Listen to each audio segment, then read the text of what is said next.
Recentes pesquisas mostram uma chaga muito impressionante no nosso país.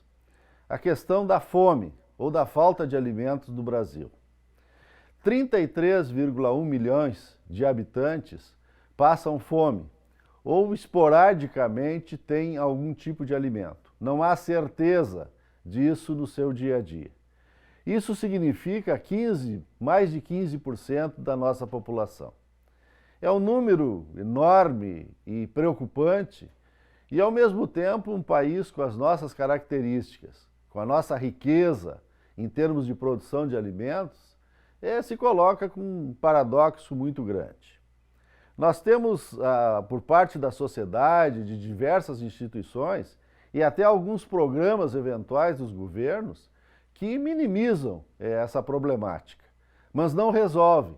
Porque essa questão toda, que ela é multifatorial, não é um fato isolado somente, mas várias questões que incidem para que não tenhamos a oferta de alimentos para toda a população.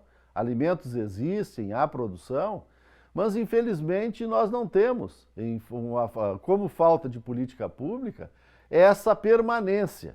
Então nós temos programas eventuais, nós temos situações esporádicas, como eu já disse, e isso não resolve o problema. Diante disso, acontecem situações vexatórias, não só para nós brasileiros, mas para o mundo todo. Quando nós vemos pessoas, de todas as idades, inclusive crianças, nos lixões, e como aquela foto, aquela identificação, aquela imagem emblemática que nós tivemos de pessoas naquele caminhão com ossos, com restos de ossos ali, de um frigorífico, catando para fazerem a sua alimentação. Isso não é possível num país com as nossas dimensões. E como dizia o Betinho, isso se dá porque quem tem fome tem pressa. Então, o que se espera nesse momento, quando nós passamos a discutir os programas políticos, as agendas dos candidatos em vários níveis, é de que essa questão da fome ou da falta de alimentos aqui em nosso país, ela tenha uma prioridade das prioridades. Se nós analisarmos a história do nosso país, nós tivemos uma grande chaga que foi a escravidão durante 200 anos. E nós sabemos as consequências até hoje do problema dessa discriminação racial.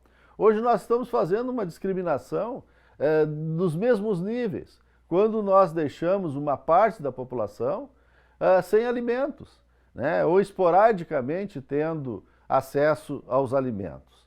Então, o que se quer, o que se busca, é que, diferente de situações eventuais, entre na agenda de todos os que se propõem, não de forma teórica, porque existem muitas teorias, muitas formas de enfrentar o problema, mas na prática, porque as pessoas estão com dificuldades.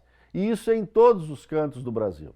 Na nossa região, no nosso estado, que é um estado que já foi mais rico, mas que ainda está numa situação melhor do que outros do nosso país, também nós enfrentamos nas periferias aqui muitas pessoas com essas dificuldades.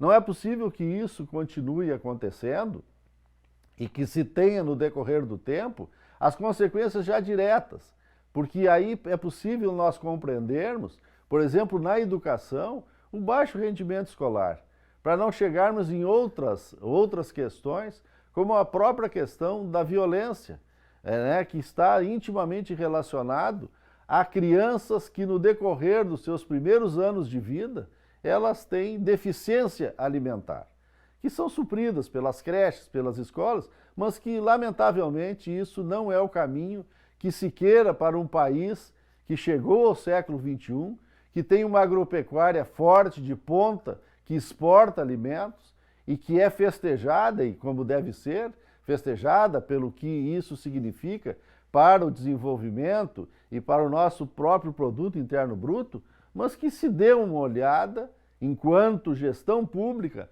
para esse contingente de pessoas que passa fome. Não tem outra expressão. Eles estão à margem da sociedade, sob todos os sentidos. Lamentável, e a esperança é de que isso se modifique. Mas, repetindo, quem tem fome tem pressa. Boa tarde.